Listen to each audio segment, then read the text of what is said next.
ફૂટેલો ઘડો। એક સમયની વાત છે। એક જગ્ગુ નામનો માણસ માધાપુર ગામમાં રહેતો હતો। એ ખૂબ જ મહેનતી માણસ હતો। એ સરપંચના ઘરે કામ કરતો હતો। એક વખત જગ્ગુ માટીનો ઘડો લેવા માટે બજાર જાય છે।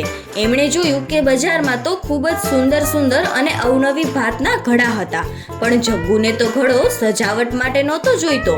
જગ્ગુને તો ઘડો પાણી ભરવા માટે જોઈતો હતો। જગ્ગુ આખું બજાર ફર્યો, પછી તેણે છેલ્લે 2 સરસ મજાના સુંદર ઘડા મળી ગયા, જે એમના માટે કામના હતા।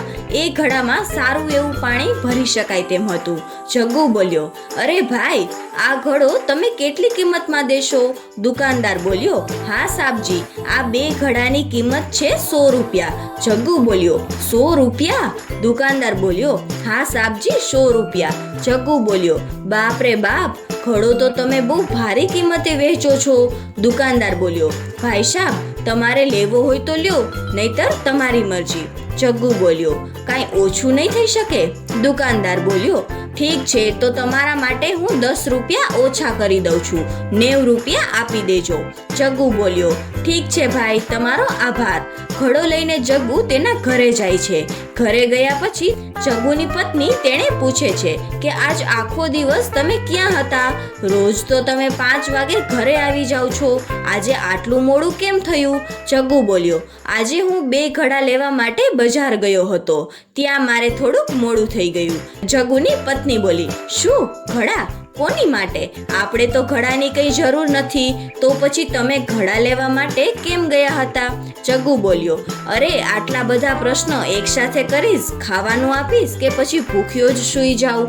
જગ્ગુની પત્ની બોલી, મને માફ કરશો, તમે હાથ મોઢું ધોઈ લો, ત્યાં હું ખાવાનું તૈયાર કરું છું।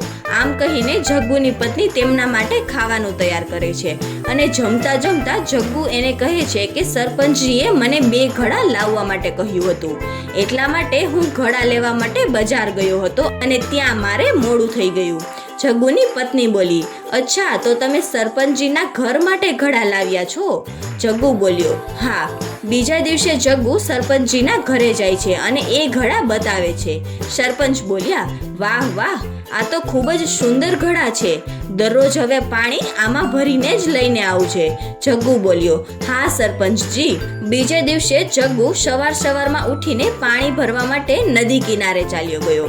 જગ્ગુ રોજ સવારે એક ઘડામાં પાણી ભરીને આવે છે અને સરપંચજીની ઘરે ફૂલ વાળીને આપે છે। આવી રીતે જ એ રોજનું કામ કરતો હતો।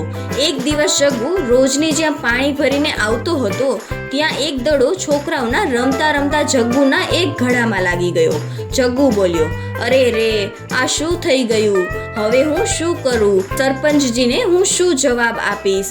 જગ્ગુ પરેશાન થઈ જાય છે અને એ ખૂબ જ નિરાશ થઈને સરપંચજી પાસે જાય છે અને કહે છે કે 2 માંથી 1 ઘડો ફૂટી ગયો છે।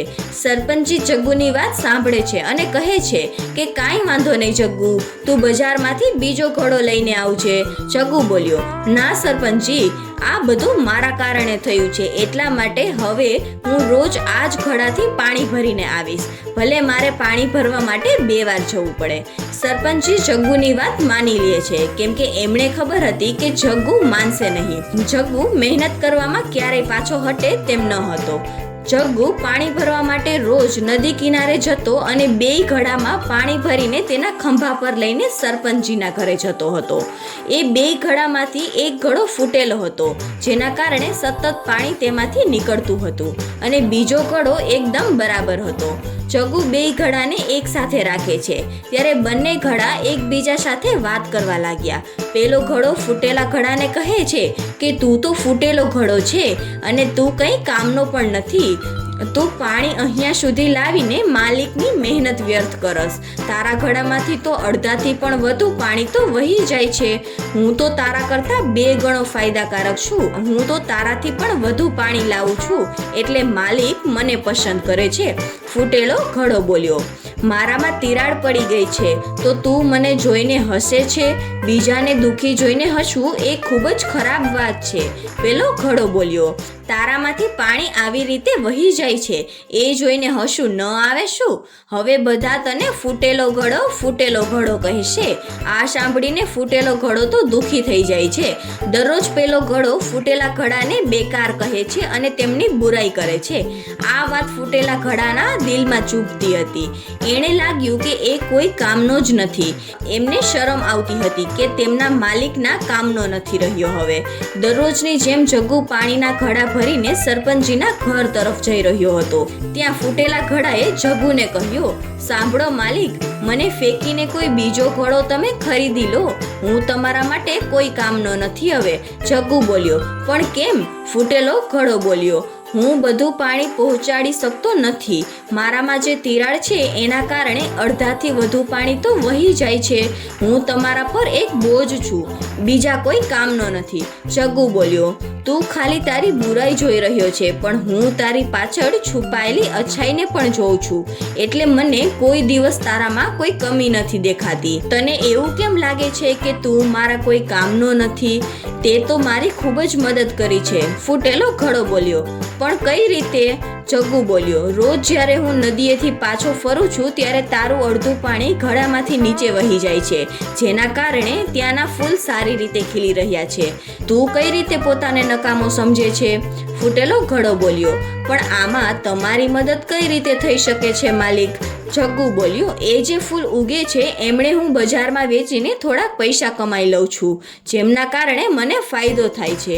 આ બધું તારા કારણે જ થઈ શક્યું છે. એટલા માટે તું ક્યારેય પણ પોતાને કોઈનાથી ઓછો ના સમજતો. ફૂટેલો ઘડો બોલ્યો. મને નહોતી ખબર કે હું આવી રીતે પણ કામ આવી શકું છું. પેલા ઘડાને તેમની ભૂલ સમજાઈ ગઈ અને તેમણે ફૂટેલા ઘડા પાસે માફી માંગી. પેલો ઘડો બોલ્યો. મને માફ કરી દે મારા મિત્ર, મેં તારું દિલ દુખાવ્યું. મારે તારી કમીનો મજાક નહોતો બનાવવો જોઈતો. હું શર્મિંદા છું, મને માફ કરી દે તું. ફૂટેલો ઘડો બોલ્યો. ચાલો ઠીક છે, તે તારી ભૂલ સ્વીકારી એના માટે. તો બાળ મિત્રો, આ વાર્તા પરથી શીખવા મળે છે કે બધા વ્યક્તિમાં અચ્છાઈ અને બુરાઈ બંને હોય છે. આપણે અચ્છાઈને જોવી જોઈએ અને બુરાઈને છોડી દેવી જોઈએ. ત્યારે જ આપણે જીવનમાં ખુશ રહી શકશું.